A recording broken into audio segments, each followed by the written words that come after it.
Welcome to Nerds at Church, a podcast about nerdery and the Bible. I'm Pastor Emily, and I use pronouns like they, them, theirs. And I'm Pastor Kay, and my pronouns are she, her. In this episode, we'll discuss the second Sunday of Lent, which this year falls on February 28th. Check out the episode description for links to the Bible passages and other references we make in this episode. We do have a content notification for you this episode. We have a conversation during our gospel reading about genocide and the history of genocide, and also there is a brief discussion of domestic abuse. We would like to provide you with the National Domestic Violence Hotline, which you can call at any time at 1-800-799-SAFE. SAFE translates to 7233, or you can find online at thehotline.org. For today's deep dive, we'll talk about covenants, which are a very popular theme throughout this season of Lent. We would have talked about them last week, but of course last week we had to talk about rainbows. So. Yay, rainbows! Indeed. But we promised you that we would talk more about covenants, so here we go. A covenant is what you might think of as a two-way promise if it's between two people. A promise like, I will do this and you will do that. Or if there are more than two people involved, everyone in the covenant is making a promise to everybody else of some kind. They might not be exactly the same promises.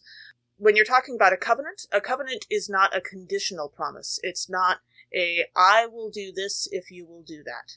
It's not a promise like, I will keep the peace as long as you don't, do anything wrong. Instead, a covenant is, I am going to do this, and you are going to do that. It's much more certain than a conditional promise, you might say. And it's not necessarily only about or only involving the people involved in the covenant itself. It's not necessarily only about or only involving the people involved in the covenant itself. Like, for example, I will do this for you specifically, and you will do that for me specifically. It might also involve the surrounding community, or in fact, the entire world. I will do this for these people, and you will do that for these people. For example, it makes me think of, in the original series of Star Trek, Spock and McCoy were two characters on the Starship Enterprise that both had very important jobs, and their jobs could occasionally overlap because Spock was the science officer and Dr. McCoy was the doctor. But they generally tried to stay out of each other's way because they didn't really get along that well. They had a certain amount of respect for each other, and if the chips were down, they could work together very well. But if nobody's life was actively in danger, they tended to snipe at each other a lot. And so they had this sort of unspoken agreement to not get in each other's way. And that was for the good of the people on the Starship Enterprise, or the people that the Starship Enterprise was helping. So it seemed, I suppose, like it might have been a covenant just involving the two of them, but really it was a covenant that also involved everyone else that they were working with. Also, a covenant is not always necessarily entirely equal in terms of how much effort or work is going to be put in on the various sides. I'm going to keep talking about covenants as though they're between two people, just because that's the easiest way to explain them. If I keep explaining that all of them can have an infinite number of people involved, that's just going to take forever. Mm-hmm. So, a covenant might be, I will do this very, very, very simple thing, which is also incredibly vitally important to you, and you will provide these somewhat more complicated and more effort-involved services to me. Or a hero and a supervillain might have an agreement that if, say, the supervillain's sister lives in the hero's town, the hero might say, I will continue to do my work, and you as the supervillain will continue to do your work. But we're going to have an agreement that I will not go after your sister in order to get to you, and I know that you're not going to do anything to hurt her, that sort of thing. That seems, unfair a little bit. What about, including other people to, limit the work of the evil villain? So it's not just, the sister. Well, very often, if it's an unequal covenant, then the amount of power involved is also unequal. Like the super powerful person says, I will not smite you. And the non-powerful person says, and I will do these things for you in order to not be smited. Not all covenants are equal or perfect or even good. True. Also, another quirk of covenants is that they are not always entirely spoken, outlined, or indeed at all formal or formalized. You might have a covenant that's understood, say with a coworker.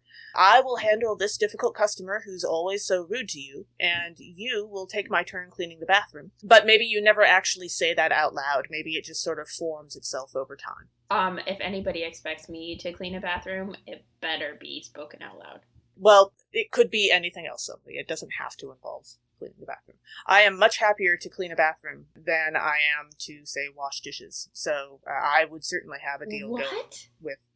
Can we please cleaning bathrooms doesn't bother me. I don't enjoy it, but you can wear gloves for that. Whereas cleaning dishes is both icky and also winds up hurting my back every time. So I will 1,000,000 times rather clean dishes than the bathroom. That is interesting. But yeah, we all have different lines. Actually, that's one of the ways that I have occasionally made brownie points with congregations, in that if there's a cleanup day, I always volunteer immediately to help clean the bathroom, because the brownie points you get for that are amazing. And it honestly takes 20 minutes and you're allowed to wear gloves, so I don't actually care. As opposed to washing windows, which can honestly put me in pain for 3 days, depending on how many windows there are. I'm so good at washing glass. I could do that all day. Yeah, I'm fine with that, but my shoulders wind up hating me after about half an hour. When God is involved in a covenant, they tend to be pretty epic. Also, that might be an example of a covenant that is not entirely equal on both sides, because God is so much more powerful. But an example of a covenant with God involved is, I will be your God and you will be my people. Not a terribly complicated one, although it does have some complicated after effects, I suppose. Or, like last week, I will not kill all of you anymore. And in a flood, specifically. And you will be my people. Yes. And also, look, a rainbow. Oh my gosh. Can you imagine if God, presuming that the rainbow was in fact God's weapon of choice? Not sure how that makes it into a flood, because you're not sparing people. But can you imagine God having a rainbow bow, and everybody that God hits with the arrow it's like Cupid, and everybody that God hits with the arrow turns queer? Didn't we have that idea in an episode of our previous incarnation of the podcast? I hope so. I hope so. Now we've had it think again. You were delighted by it at the time. Yes. Brilliant. Brilliant. Although a rainbow as God's weapon would be involved in the flood if you separate it into a rainbow, a bow made of rain. A covenant can also be broken by anyone who's... The phrase "in on it" makes it sound a little weird, but anyone who's involved in the promise. If it's a promise between dozens and dozens and dozens of people, just one person can break it. An example of a covenant that is made on a large scale with a bunch of people involved is the social contract, which is an idea that we have all made an unspoken promise to be somewhat good neighbors to each other, or at least not actively terrible neighbors, in exchange for living in society together. And one person can break that, and it's irritating, but the social contract doesn't seriously start getting broken until a few people, get together and start breaking it together, mostly. Intriguing. Yeah, the social contract piece is much more complicated because it's so culturally based, and because it's so implicit and not explicit. There's a lot to it. Mm-hmm.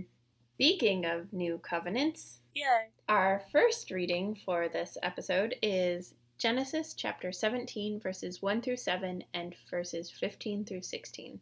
God promises the elderly Abram and Sarai many descendants, and changes their names as a sign of the promise, or covenant. So, an obvious theme here is name changes. Name changes are wonderful, and I am all in favor of normalizing name changes. Name changes is pretty obviously a particularly important thing for people who are transgender, and a lot of us, though not all of us, find that the name by which we want to be called, or the name with which we identify, is not in fact the name assigned to us at birth, and so there's space to change names. And people frequently change last names when they get married, but also name changes as signs of life changes are important as well. So sometimes when people convert to a new religion, they take on a new name, a new interpretation of their name. Or Abram and Sarai become Abraham and Sarah. Which we'll get to in a minute. Yep. Jacob becomes Israel. I was thinking about it, and in An Ember in the Ashes, there are a lot of name changes that involve titles. So it's in the space where like titles are really important, and so you call people Bloodstrike or Soul Catcher or those sorts of things. But also the character that we know as Elias, who I mentioned last episode, but he's one of the three main characters, Sure. grew up in tribe Saif, and so his name was Ilyas, is how I pronounce it, which is maybe not accurate, but it's Ilyaas. And once he got to Blackcliff, the place that he was kidnapped, but within the like realm of what is acceptable in the Empire, and taken to Blackcliff. Yeah, and taken to Blackcliff to train to be a mask, one of the elite soldiers of the Empire. Then his grandfather discovers that he exists because his mom had not told anybody that she had gotten pregnant. And his grandfather changes his name to Elias, Elias. And this one in particular, I think, is most similar to Abraham, Abram, and Sarah, Sarai, because it's very similar to his name.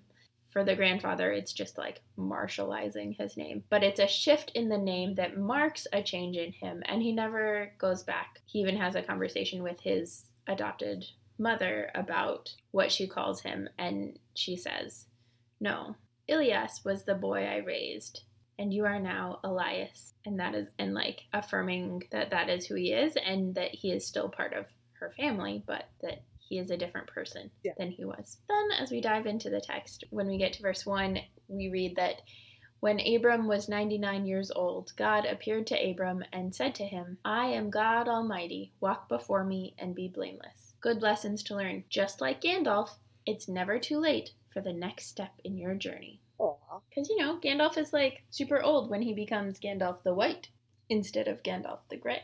I haven't asked him his age. That's fair. He does mention some number of centuries or millennia. Yeah. In verse 3, we read, "Then Abram fell on his face, and God said to him," and while this is usually imagined as Abram being reverent and humble and making an intentional choice as an act of worship sort of thing, I think it's equally respectful to the text to wonder if he just, fell over.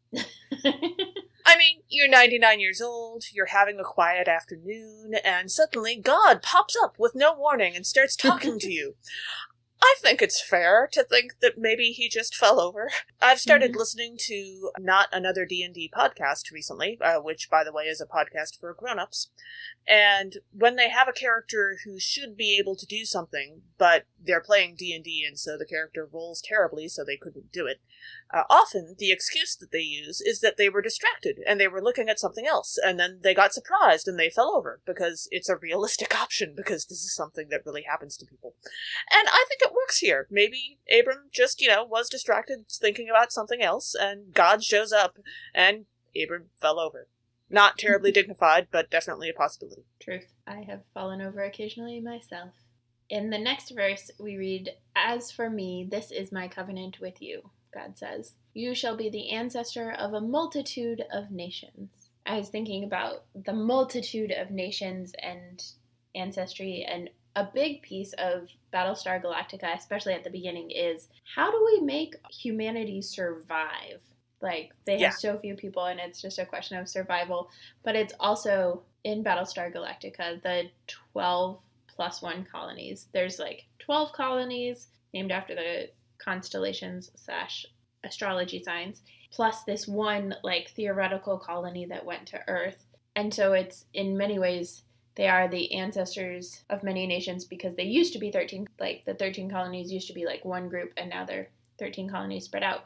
But also there's a closing in and then a reopening that maybe could have been with last week's episode about Noah and the way that the flood is a closing in on how many people and then a reopening. Yeah.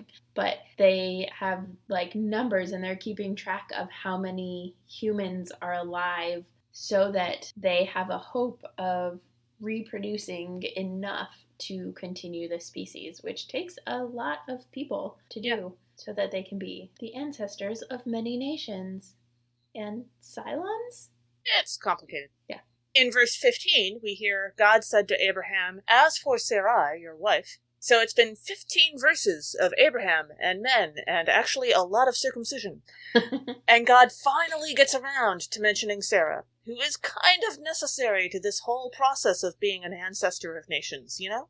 Sadly, this is actually a pretty good average for the Bible, which ignores women usually on a higher scale than this. 15 to 1 as an average would probably be better. I feel like this is where Granny Weatherwax from the Discworld would pop up and say, "It's about time you brought her up. She's gonna have to be involved, isn't she?" Except, of course, in a British accent, which I'm not very good at. But just because you're not good at it doesn't mean you can't try. I suppose that's true. She's also an elderly woman, and I don't want to make her comical.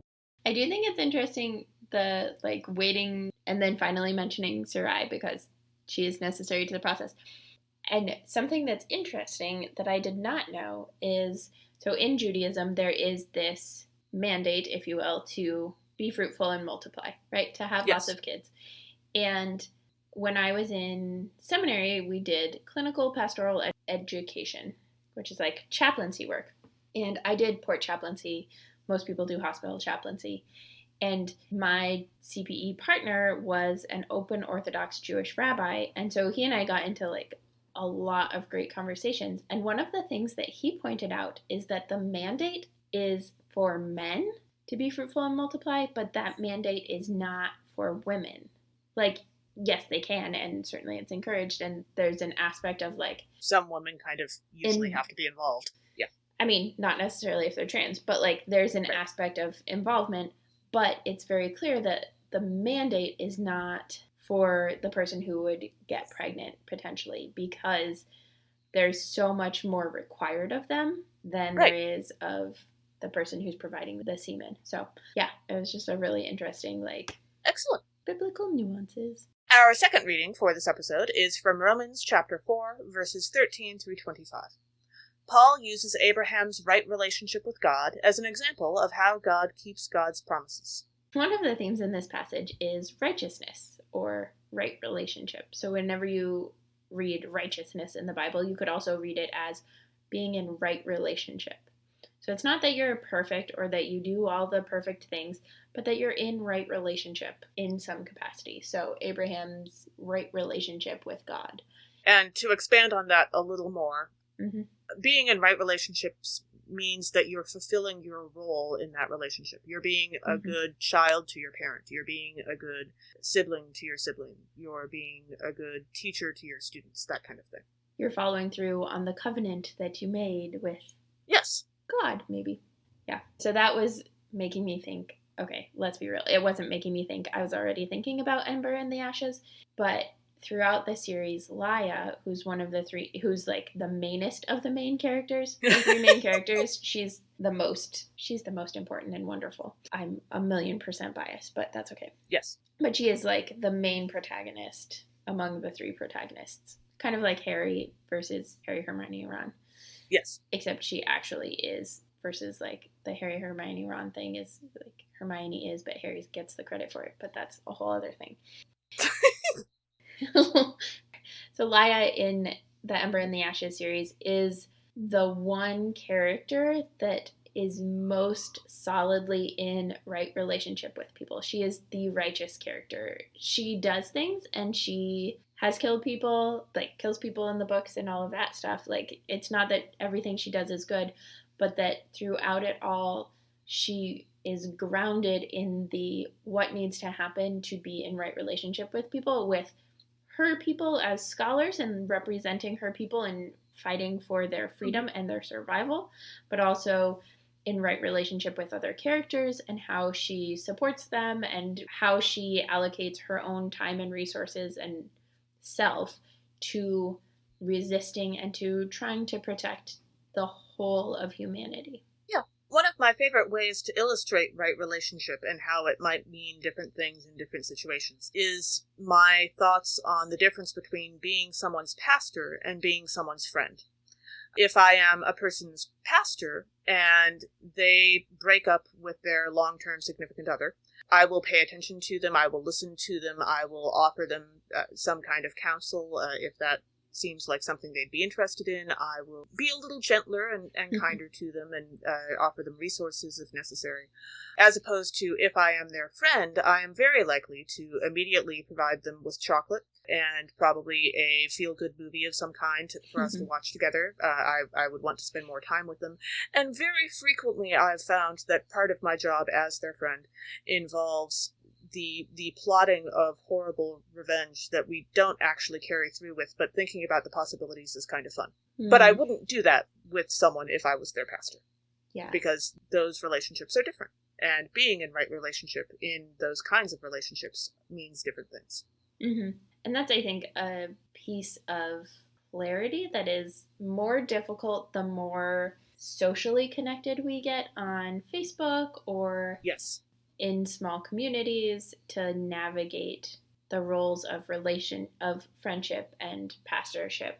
So like one of my really good friends is a teacher. She also, for a significant amount of time as a teacher, was a fellow parishioner with her students, right? And so like navigating the relationship of when is she teacher and when is she fellow worshiper. Yeah. And a lot of the time that comes with a need for explicit acknowledgement around power, right? There's a power differential between friend and pastor, or teacher and student versus like people who worship in the same congregation together kind of thing. Right. Although even in that case, if you're an adult and the other person is a kid, there's still some... I mean, yes. When we reach verse 14, we hear, "If it is the adherents of the law who are to be the heirs, faith is null and the promise is void." Okay, so I refuse, on general principle, to have a Reddit account, because I know myself, I will lose all of my free time there. But I do occasionally look at the award threads for some of the subreddits, because those are usually highly entertaining and also don't require a huge time sink. So one of my favorite examples of the awards that are given on Reddit are the awards from 2019 for the Best of AITA awards. What does AITA mean? Am I the a-hole? We're not going to use the full word because that would get us an explicit rating. And one of the Best Comment awards in 2019 went to a comment on a thread from a person asking, "Am I wrong to be frustrated because my siblings got more money from our mom's will than I did?" Although they did acknowledge in the post originally that they were much more financially stable than their siblings were, and had been for a while for a variety of reasons. And the comment that won the award was, "Your mom just told you one more time that she believes in you, kiddo." Aww. And we all promptly started weeping, right? That's the correct response to have to that. That person was saying that no one here is being a jerk. Emotions are complicated, but ultimately speaking, it's not about law or money or capitalism, right? It's about family. In verse 16, we read, "For this reason it depends on faith, in order that the promise may rest on grace and be guaranteed to all Abraham's descendants, not only to the adherents of the law, but also to those who share the faith of Abraham." This is a beautiful way of expanding who counts and how they count. Frequently, I am cautious about what Paul writes when it comes to welcoming people who are not Jewish, not followers of the law, into the community. Or just what Paul writes in general, but yeah. Or just what Paul writes in general. But particularly because it gets twisted and used to say, oh, Christians and not Jews. But that's not actually what Paul is saying. Paul is saying that through Christ, through faith, the promises given expand. And I think this is actually like part of Judaism is, right, the Genesis 12, you are blessed to be a blessing to many nations, not just to your own descendants. And so this is a different way of thinking about that is Christian and not Jewish, but that it is who counts and how expansive can we be. A lesson that pretty much almost every sci-fi or fantasy anything ever could learn a thing or two about. Yeah. Because we really, in the year 2021, heck, 50 years ago, but also in this particular year, we do not need to be saying man or mankind as if that's inclusive of everyone. It is not. You can say human, humanity, humankind. There are so many options. Please stop with the man and mankind. I don't know what it is I was talking to Pace, who will probably be a guest on this podcast in the future because they are doing a spin-off podcast that is in the works, and we'll, shout them out when it gets up and running. But just to Awesome. put in the back of your head. But Pace pointed out so much it is everything is mankind. And that's part of why I love the Lord of the Rings quote of "No man can kill me. I am no man." Because it critiques that. And yet, everything else still talks about the age of man. Yes. Also, it's been at least 5 minutes since you made a Lord of the Rings quote, so. It is true, and also, it's been a little bit more than 5 minutes since I ranted about man and mankind, so I figured I'd bring that back up and remind people that I will still be ranting about it forever. Yes. In verse 18, though, on the flip side, kind of, we read, "Hoping against hope, Abraham believed." And that is basically the, some aspect of the narrative arc of, think every superhero ever, that at some point there's, some sort of hopelessness, and they hope against hope. It's an ongoing theme of the Ember and the Ashes series, too, where you think things are bad, and then they get worse, and it's all you have left, in some respects, is hope. Or Aragorn, his name is Hope. Yeah. In verse 19, we hear, "Abraham did not weaken in faith when he considered his own body, which was already as good as dead, for he was about 100 years old."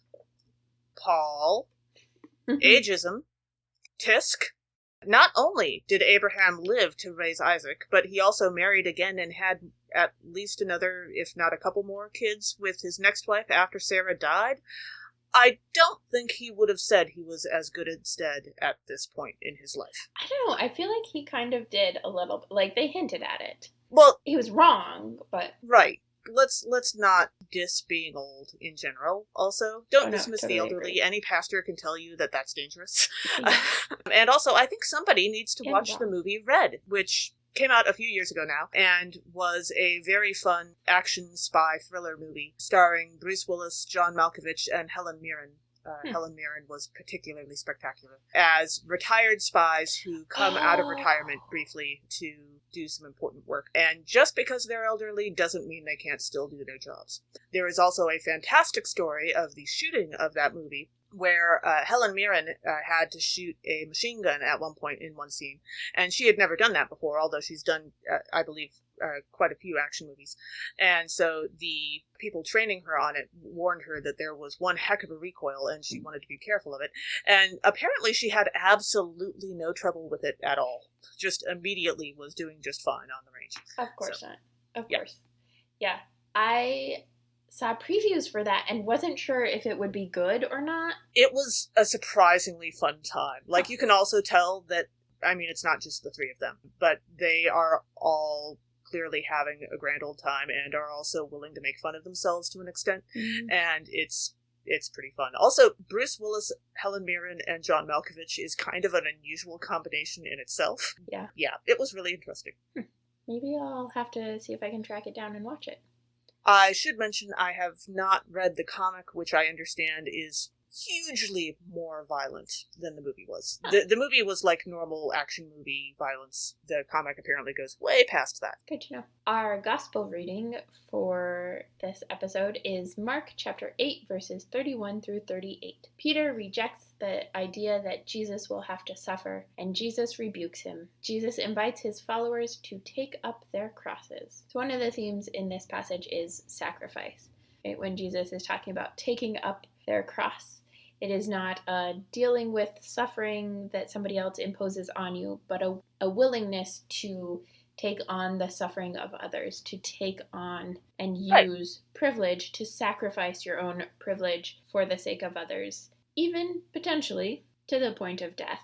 And this reminded me, spoilers if you haven't read the Divergent series, but if you haven't, it's been out for a while, so. But in the Divergent series, Triss, the main character, is frequently risking herself for others, but then at the end, she actually sacrifices herself for everybody else, which I was so mad about this ending because I really liked a lot of the books, and there was a strong woman protagonist, which I love, and then they killed her at the end, and it's just like, come on now, we got to stop killing the women who are strong. Like, that's not helpful for like the psyches of anyone to assume that strong women get killed. But spoilers, a number of people felt the same way about Natasha Romanoff in the MCU. She also sacrifices herself. Also, she doesn't get a funeral, which seems kind of rude. Yeah, super rude. When we reach verse 32, we hear, "And Peter took Jesus aside and began to rebuke him." I've always had a little trouble imagining this, like the urge to do that when Jesus is your teacher. I'm thinking it would be like if Harry Potter tried to take Professor McGonagall aside and correct her on a point of transfiguration. Like, that's the level of sheer arrogance you have to be able to try to pull that off. Yeah. Well, and Harry, like, pushes back and, like, rebukes on a variety of things, but doing it on the subject matter that person teaches is, like, yeah. Right. Like, he doesn't try to correct Snape about potions. Like, he's not that...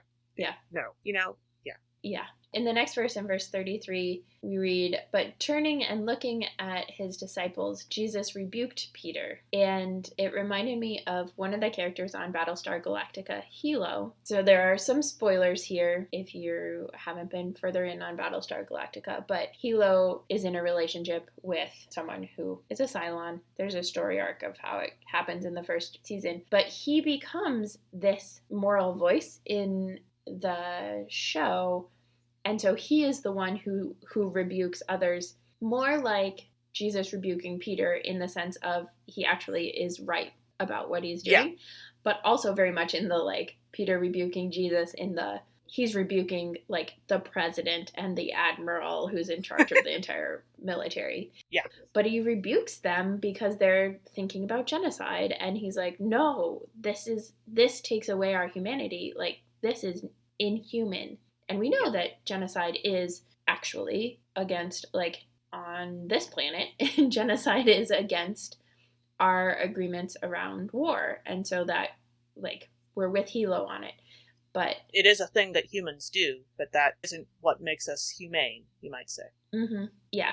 It's a thing that humans do, and also it's a thing that we shouldn't do. And we've done it in this country, I mean, since so many times. Since the beginning of white people being here, but also when we perform hysterectomies on people in detention centers. That is genocide. Yeah. And speaking of Battlestar Galactica and Hilo, in the next verse, verse 34, Jesus calls the crowd with the disciples and says to them, "If any want to become my followers, let them deny themselves and take up their cross and follow me." And this is actually something that Athena, who is in a relationship with Hilo, does during the show, the course of the show, that she, in so many ways, denies her Cylon self for the sake of humanity and humans in order to support and become a part of humanity. This is not quite the same as what Jesus is talking about, in that Jesus doesn't actually want us to, like, literally deny who we are. Jesus is not advertising to go back in the closet or to stay in the closet, recognizing that being in out of the closet is a false binary and a complicated thing. But, like, generally, Jesus is not saying, like, pretend like you're not gay to make everybody else feel a little bit less uncomfortable about their own queer phobia. Right. Jesus is talking about taking on the burdens of others. Jesus is also, because whenever this passage comes up, I always feel like we need to have a PSA. Jesus is also not talking about staying in an abusive relationship. That is not. That is correct. Jesus is not talking about that. That is not what it means to bear your cross. Period. Not at all. When we reach verse 35, "For those who want to save their life will lose it, and those who lose their life for my sake and for the sake of the gospel will save it." Or to unpack that a little bit, because a lot of people hear that and have no idea what the heck is going on. If you get overly concerned with your mortal life, you might lose your eternal life. But those who lose their mortal life for Christ's sake gain their eternal life. And this reminds me of Jupiter ascending. Near the end, Jupiter is given the option to save her family, but if she does it the way that it's presented to her, everyone on Earth will be killed at some point very quickly after she dies. Mm-hmm. And she realizes that by saving her relatives, her family, she will lose her larger family, humanity. Mm-hmm. and she decides not to take that choice, which is not a perfect parallel, but it's pretty close. Yeah. Thanks for joining us. Catch us next time when we'll discuss nerdery connections to the scripture readings for the third Sunday of Lent, with our special guest, Russell Brayman. This podcast has been produced by us, Kay Rohloff and Emily Ewing. For more fun, check us out on Twitter and Facebook at NERDSATCHURCH, or contact us at nerdsatchurch@gmail.com. Also, if you like what you've heard, rate us or leave us a review on Apple Podcasts, Facebook, or wherever you catch your podcasts, including the Our Bible app. If you appreciate what we do or want to get actual transcripts of the podcast episodes, consider supporting us on Patreon at patreon.com/nerdsatchurch. We hope Patreon can help us get our episodes transcribed for those who need or prefer that. Though if you want to help us with transcripts, let us know via email or social media. As the ancient Christians said, Pax vobiscum.